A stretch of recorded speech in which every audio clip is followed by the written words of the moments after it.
So let's jump again yet into another Transformer Slag podcast Patreon listener question. Once again, if you want to join the Transformer Slag Patreon, let us know we're doing a half-decent job here on the podcast, giving you the daily Transformer news and educating yourself on what's going on in this hobby and how the hobby works. Patreon.com/Protoman.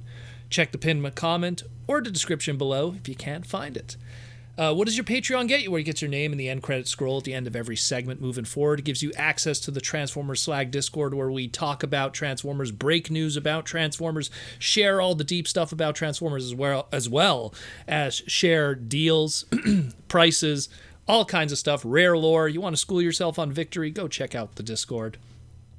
Also gets you, depending on what tier you are, a little gift in the mail. And of course, the Transformer Slag Podcast Patreon listener question gives you access to do that too, depending on what tier. And we have one here.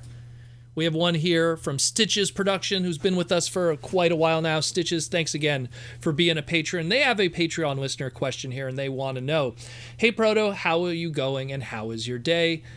I have a question that I feel would be interesting to talk about on the podcast. So when we get Optimuses and Starscreams every year, and once in a while we get a Ramjet and Sunstreaker every other year, but what inspires Hasbro to make a Spinister figure or a Moonracer figure? For example, we got Lord Straxus figure back in the day, and his name was Darkmount, and I believe it was a copyright reason of why the name was expired a while back. A figure getting their own mold is a big deal. So what would inspire Hasbro to touch the more obscure characters like Straxus or IDW Nautica, or even boys like Scrounge? As you could tell, I'm a big fan of the Transformer comics and love to add some modern character interpretations to my collection. Thanks for reading my question, Protoman. Hope we get a new Straxus figure soon. Stitches Productions. Well, thank you again for all the kind words and everything that's said here. This falls onto the same thing I talk about a lot in the past. I mean, even our stream that we had just a couple days ago, something similar to that question came up. Trademarks have a lot to do with Hasbro's direction, but also there is a lot of pre-planning that goes into it. And I'm glad you brought up Darkmount, aka Straxus, because he's a very good example of pre-planning when it comes to molds and ideas.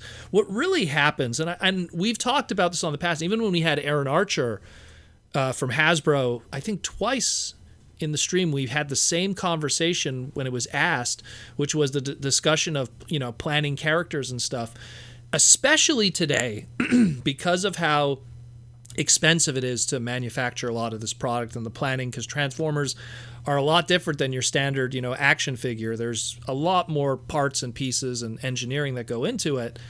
Now what happens a lot of times, it wasn't like that in the past, in like, let's say the 90s, but starting essentially with, I would have to say, Energon or Cybertron, Hasbro started to really go, okay, when we make a mold now, we got to really think like 3 repaints ahead, 3 steps ahead and everything like that.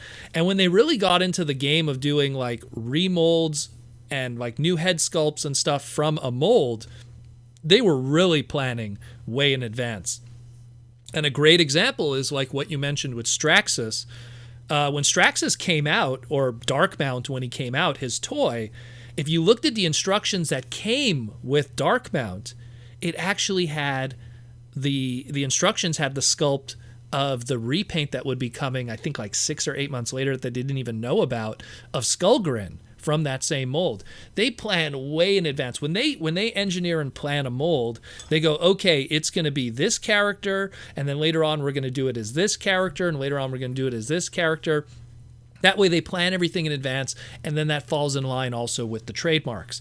And that's how they really make their decisions when it comes to characters, is the trademarks. If they know that they trademark Nautica and they want to use something with it, and they're like, okay, we got to use her at some point. How are we going to do it? They go, okay, well, we have this blur mold. We're going to do Nautica out of it, and then we're going to do some other stuff with this blur mold down the line. Now, granted, not every single design that's used for those molds are planned in that first day. Sometimes, 2-3 years later, then they go, hey, that mold was pretty good. Why don't we do this with it? But usually they plan a whole bunch of different ideas already baked in with the trademarks that they have at their disposal to do that.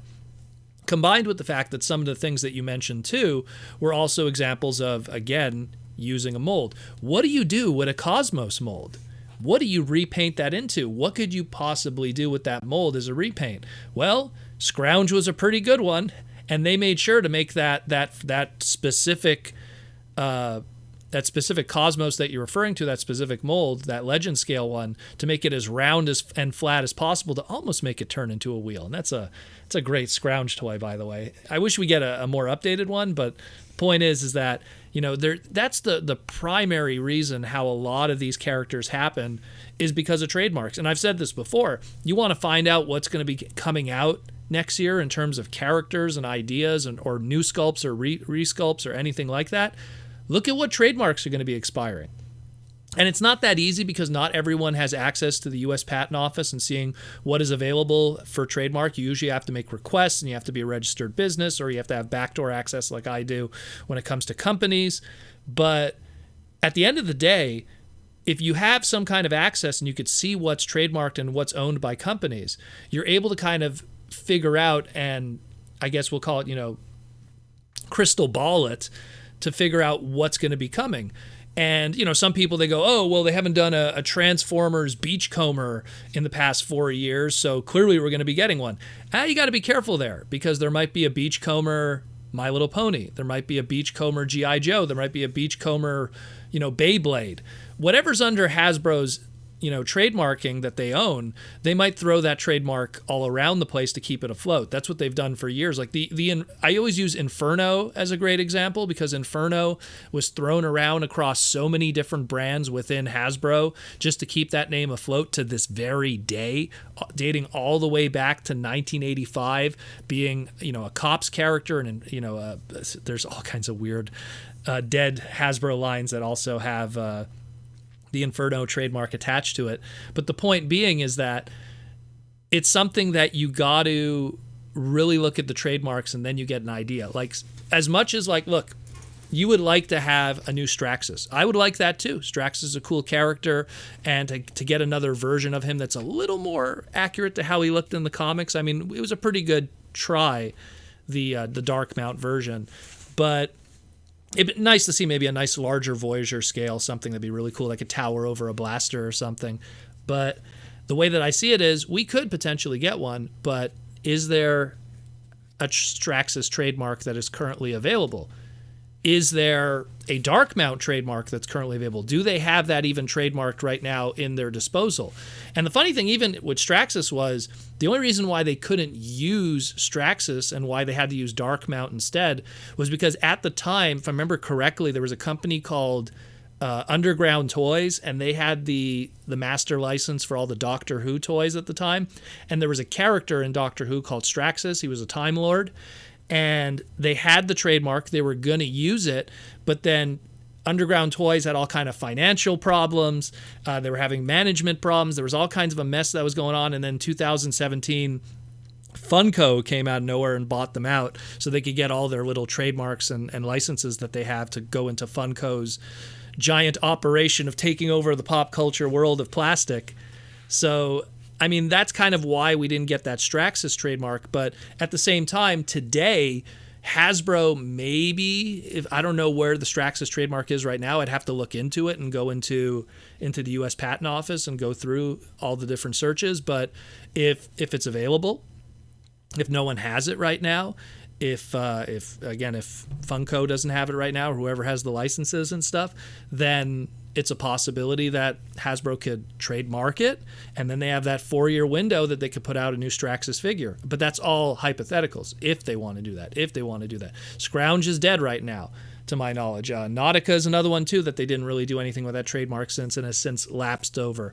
So it's really a matter of what trademarks are available. And that's why, going back to the beginning of your question, why we see so many Optimus Prime, Starscreams, Ramjets, Sunstreakers. And I could even go off of the ones you just mentioned, like Skywarps and Sideswipes and Prowls and all the basic, all the regular flavors that we keep getting of ice cream over and over, is every 4 years you got to get something of somebody. And once in a while, you get a really good figure or something that is one of the more lesser characters, like a really good Bludgeon or a really good Metroplex or a really good, I don't know, I'm just turning my head here to take a look. A really good, really good drift figure. We haven't gotten. I mean, Cyberverse kind of kept it clean for the time being, and the odd movie toy here and there keeps it above water. But who knows? Who knows? It's something that on top of all of that, they might have Straxus trademark. They might have Nautica trademarked, and then when the time comes to use it, they might go, okay, and then they use it on a throwaway kind of thing, like a tiny turbo changer or a PVC figure, or maybe a low-end, one-step Cyberverse figure. And hey, it's still another version of that character, and yay, it's a new toy of that character, but it might not be what you envision in your mind as something for your generation shelf in a modern interpretation.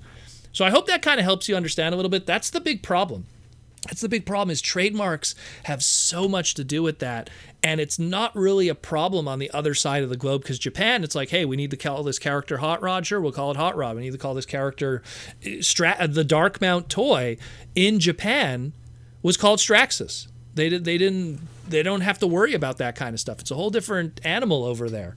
So it's really a Western problem in a lot of ways, just because, everything with business and capitalism and trademarks, that's just the world we live in, unfortunately. And you got to protect your IPs and make sure no one else uses them. So that's kind of how that game works. But it also helps you understand what is going to be coming in the future.